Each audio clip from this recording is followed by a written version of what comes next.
मैं हूं मुस्तफ़ा हुसैन और मेरे साथ कैमरे के पीछे मौजूद है मेरे सहयोगी वरिष्ठ कैमरामैन दीपक खताविया।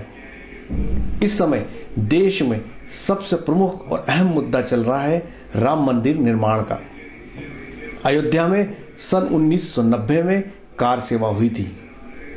उसके बाद से आज तक 28 साल बीत गए।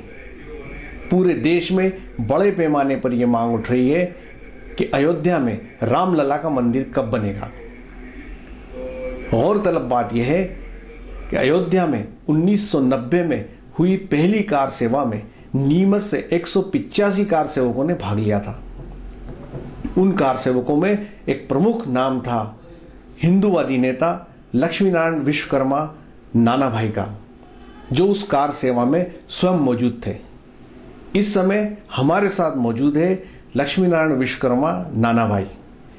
यह वो शख्सियत है जिसने मध्य प्रदेश में सबसे पहले नीमच से बजरंग दल की शुरुआत की थी। लक्ष्मीनारायण विश्वकर्मा बजरंग दल के संस्थापक स्वयंसेवक है। वे हमारे साथ मौजूद है। आइए उनसे बात करते हैं अयोध्या में रामलला के मंदिर निर्माण को लेकर वो क्या सोचते हैं। नाना भाई, आपका स्वागत है। आप 1990 की कार सेवा में अयोध्या गए थे। क्या संस्मरण थे, कैसे हालात थे अयोध्या के? देखिए जी, उस वक्त पूरे मध्य प्रदेश के अंदर एक माहौल बना हुआ था कि किसी भी स्थिति के अंदर प्रभु श्री राम का मंदिर शीघ्र बने। उसके लिए हमने गांव-गांव के अंदर, मोहल्लों के अंदर, गलियों के अंदर घूम कर एक अभियान चलाया था। रामशिलाएं हमने माथे पे रखी थी और आम है ना तो नागरिकों से, माताओं बहनों से प्रार्थना करी थी कि ₹1.25 दे दे भैया, राम जी के नाम पर अवधपुरी में मंदिर बन जाए प्रभु श्री राम का।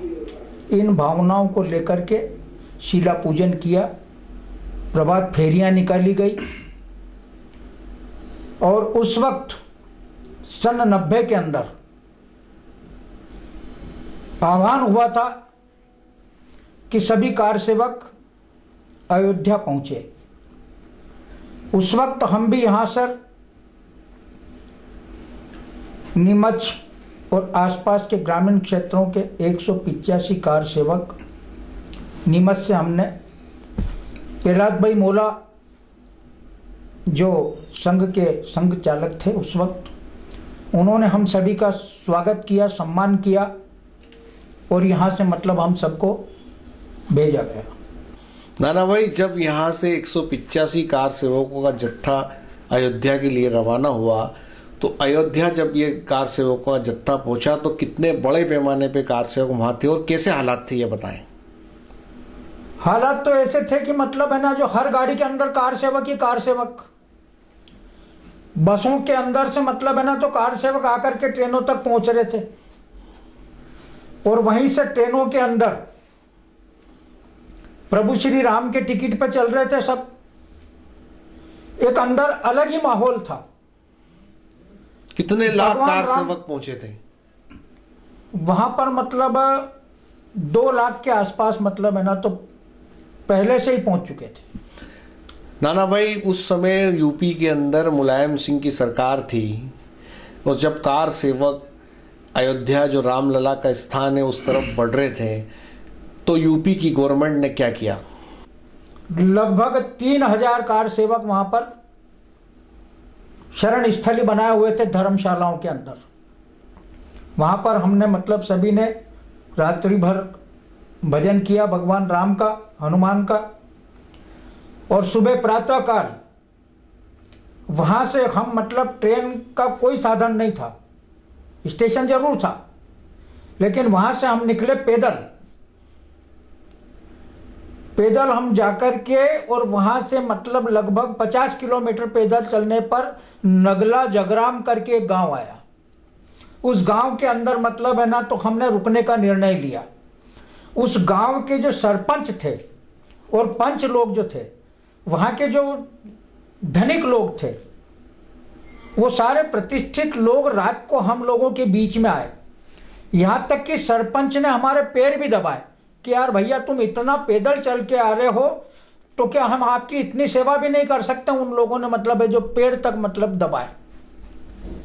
फिर वहां से हम मतलब निकले। सारे राम भक्त भगवान राम का इस प्रकार का हमारे अंदर शक्ति और हौसला था। आप ये बताएंगे नाना भाई कि जब आप अयोध्या पहुंचे तो कितनी मुश्किलों में पहुंचे थे और अयोध्या के अंदर कैसे हालात थे? हम मतलब है ना जो पैरों के अंदर छाले तक हो गए थे। रास्ते चलते चलते रेल की पटरी के पास पास भी चले। हजारों का मतलब है तो झुंड कार सेवकों का चल रहा था। पुलिस की गाड़ियां पकड़ पकड़ करके और मतलब है तो कार सेवकों को ले जा रही थी। वापस या तो उल्टे जाओ और नहीं तो फिर जेलों के अंदर चलो। कोई बात नहीं, वापस पलटने का तो काम नहीं, जाएंगे तो अयोध्या की तरफ। और मतलब आपको जिस जेल में डालना है जा लो, सुबह उठते ही हम वापस है जो प्रस्थान अयोध्या की तरफ ही करेंगे। आगरा कैंट के अंदर इतनी संख्या के अंदर कार सेवक थे कि लगभग 50,000 से ऊपर। तो उन सबको जेल कहाँ पे बनाया? स्टेडियम के अंदर जेल बना दिया। सारे स्टेडियम के अंदर टेंट वगैरह लगा रखे थे और उसी के अंदर सबको ठूस दिया गया। नाना भाई, जब ये 185 कार सेवकों का जत्था अयोध्या पहुंचने वाला था, उसके पहले किस तरह के हालात बने थे? रास्ते के अंदर के पुलिस के जवान कार सेवकों के ऊपर लठ बरसा रहे हैं।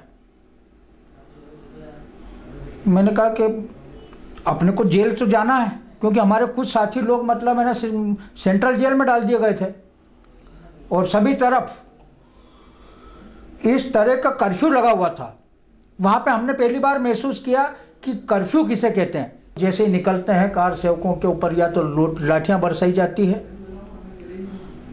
मैंने कहा कि भैया इस साइड पे चलें। लेफ्ट साइड पे मतलब एक गली थी, उस गली में से मतलब हम निकल करके और सेंट्रल जेल तक जा सकते थे अपने कार सेवकों से मिलने के लिए। इधर छूट हुई तो वहां पे जाके मिल रहे हैं। तो रास्ते में गली में से निकल के गए तो आगे जाकर के देखा कि कार सेवकों के ऊपर मतलब है ना तो पुलिस के जवान लठ मार रहे हैं। मतलब कि है ना तो एक फायर करो सालों के ऊपर। तो वहां से मतलब जैसे ही फायर करने लगे, मैंने कहा कि निशाना अपने ओर दिख रहा। तो जैसे मतलब देखा तो आगे दिलीप बाबू भी जा रहे हैं। उनको तो दिया धक्का, क्योंकि उसका ट्रिगर दबने में ही था। दिलीप बाबू को दिया धक्का और मैं नीचे बैठ गया, नहीं तो मतलब काम लग जाता, या उनका लगता या मेरा लगता। तो नाना भाई, जो हालात थे जहाँ पे ये फायरिंग हुई, हाँ, दिलीप बापू इस समय नीमच के विधायक है। हाँ, सन 90 में वो कार सेवा में गए थे, वो भी हिंदूवादी नेता थे। अगर उस समय ये घटनाक्रम नहीं हुआ होता तो हो सकता है शहीदों की सूची के अंदर दिलीप बापू का नाम होता। दोनों में से किसी का भी हो सकता था, क्योंकि बीच में से निकली गोली, उनको धक्का दिया और मैं बैठ गया। तो मुलायम सरकार ने कार सेवकों को सरेआम भून डाला। बिल्कुल भुना। और नकली पुलिस वाले खड़े हुए थे भैया बहुत से। तो वर्दी मतलब है ना तो खाकी जरूर पहन रखी है, लेकिन लग रहा था कि वो पुलिस वाले नहीं है। 90 में कार सेवा हुई, फिर 92 में कार सेवा हुई। 92 के अंदर जो बाबरी ढांचा था उसको ढा दिया गया। बिल्कुल। उसके पहले आप लोगों ने शीला पूजन किया, गांव गांव घूमे, जागरण किया गया। तो एक प्रक्रिया चलते चलते 28 साल हो गए हैं। अभी सुप्रीम कोर्ट ने 10 जनवरी की तारीख दी है सुनवाई के लिए। आप राम भक्त हैं, हिंदूवादी संगठन से जुड़े हैं, पहली कार सेवा में शामिल हुए थे। क्या लगता है आपको जब अयोध्या में राम मंदिर का निर्माण नहीं होता? ऐसा साहब कि राम का मंदिर तो बनना चाहिए और राजनीति करने वाले जितने उन सबको हट जाना चाहिए। मेरा मानना है कि सिर्फ देश की जनता ही मतलब राम मंदिर का निर्माण करे, चाहे उसमें हिंदू हो चाहे मुसलमान हो। सबको मिलकर के एक ऐसा निर्णय जो उस समय ले लिया गया था, आज भी वो निर्णय ले लेना चाहिए। श्री राम जो है भारत की अस्मिता का सवाल है। बिल्कुल है। राम मंदिर तो एक मन दुखता है क्या जब मंदिर नहीं बनता है? बहुत दुखता है। भगवान राम का मंदिर, यानी कि उनके कहने के अनुसार संपूर्ण जीवन जी रहे हम। तो ये एक बड़ा सवाल नहीं लगता नाना भाई कि जिस देश के अंदर भारतीय जनता पार्टी की सरकार हो और उसका वादा हो कि राम मंदिर बनेगा, और आज 28 साल बाद भी जो राम भक्त लोग हैं इस देश के करोड़ों लोग, वो इस इंतजार में बैठे हैं। बनाने का काम तो होना चाहिए, इतने ढील भी नहीं देना चाहिए। सरकारें कोई सी भी हो, मंदिर बनना चाहिए। इस समय जब पूरा देश है वो लोकसभा चुनाव के मुहाने पे खड़ा है, और ऐसे समय में एक बार फिर देश में राम मंदिर का मुद्दा गरमा रहा है। कांग्रेस का साफ तौर पे आरोप है कि भारतीय जनता पार्टी के लोग जब चुनाव आते हैं तब मंदिर के गीत गाते हैं। तो एक हिंदू होने के नाते आपका क्या मत है? हम ये बात नहीं करते कि आप कौन सी पार्टी से जुड़े हो, क्या ये चीज सही है कि चुनाव के टाइम मंदिर का राग अलापा जाए? पर ये अभी से थोड़ी हो रहा है क्या? ये तो जन कब से चला आ रहा है ना। जो हिंदूवादी लोग हैं, चाहे वो राजनीतिक पार्टी हो, चाहे संस्थाएं दूसरी हो, राम के प्रति सब समर्पित हैं, सभी राम के भक्त हैं, और सभी के मन का अंदर मतलब है ना, तो झांक के देखो, हर व्यक्ति चाहता है, चाहे वो कांग्रेसी हो, वो भी चाहता होगा कि भगवान राम का मंदिर तो बन जाए तो अच्छा है। ये अरे तंबू भी तनेगा तो तनेगा धूमधाम से, राम जी का मंदिर बनेगा धूमधाम से। राम जी इस काम है, राम जी निष्काम है, राम जी के काम में काहे का विराम है। जीवित रहे तो जग जीवन ललाम है, मर भी गए तो रहने को स्वर्ग धाम है। अब तो ये काम भी रुकेगा नहीं राम से, राम जी का मंदिर बनेगा धूमधाम से। ये थे लक्ष्मीनारायण विश्वकर्मा नाना भाई, जिनका साफ तौर पर कहना था कि मंदिर बनेगा धूमधाम से। उन्होंने सन 90 की कार सेवा को लेके कई अनछुए पहलू बताए, और उन्होंने कहा कि अगर एक पल की चूक हो जाती तो या तो वे इस धरती पे नहीं होते, या इस समय वर्तमान के विधायक दिलीप सिंह परिहार नहीं होते। कुल मिलाकर ये बात साफ तौर पे सामने आती है कि इस देश में 28 साल पहले अयोध्या में मंदिर निर्माण को लेकर जो जतन शुरू हुए थे, वो आज भी इस बात के इंतजार में है कि अयोध्या में राम मंदिर कब बनेगा। मेरे सहयोगी दीपक खताबिया के साथ मुस्तफा हुसैन, नीमच।